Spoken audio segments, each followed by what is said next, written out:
Bayangkan, hukum berhenti bekerja ketika pelakunya terlalu berkuasa. Kasus ini bukan sekadar kejahatan. Ini tentang siapa yang dilindungi dan siapa yang dikorbankan. Inilah kasus Jeffrey Epstein. Bagaimana jika kejahatan paling mengerikan di dunia tidak dilakukan oleh penjahat jalanan, tapi oleh orang-orang paling berkuasa? Nama Jeffrey Epstein mungkin sudah mati. Tapi pertanyaan tentang dirinya, belum. Siapa Jeffrey Epstein? Jeffrey Epstein adalah seorang miliarder Amerika Serikat yang ditangkap pada tahun 2019 karena tuduhan perdagangan seks anak di bawah umur. Ia memiliki rumah mewah, jet pribadi, dan sebuah pulau terpencil yang kemudian dikenal sebagai Pulau Epstein. Yang membuat kasus ini mengejutkan bukan hanya kejahatannya, tetapi siapa saja yang berada di sekelilingnya, jaringan dan kejanggalan. Epstein tidak bekerja sendirian. Pengadilan membuktikan bahwa ia dibantu oleh Ghislaine Maxwell yang merekrut dan mengatur para korban. Namun, banyak nama besar lain yang disebut, tetapi tak pernah duduk di kursi terdakwa. Lalu Epstein ditemukan meninggal di dalam sel penjara. Secara resmi, bunuh diri. Tapi kamera mati. Penjaga tertidur.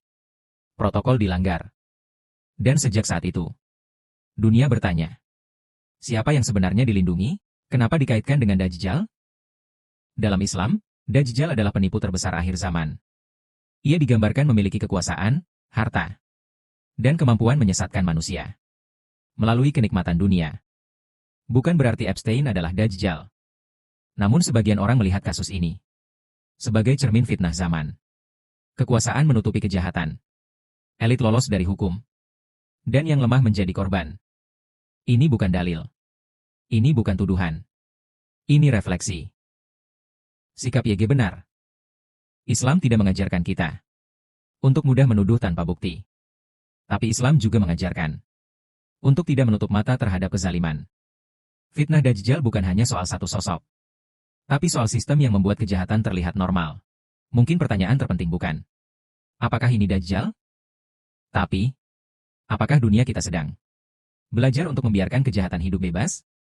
Dan di tengah fitnah seperti ini, di mana posisi kita? Jika kamu merasa video ini penting, bantu sebarkan agar lebih banyak yang sadar.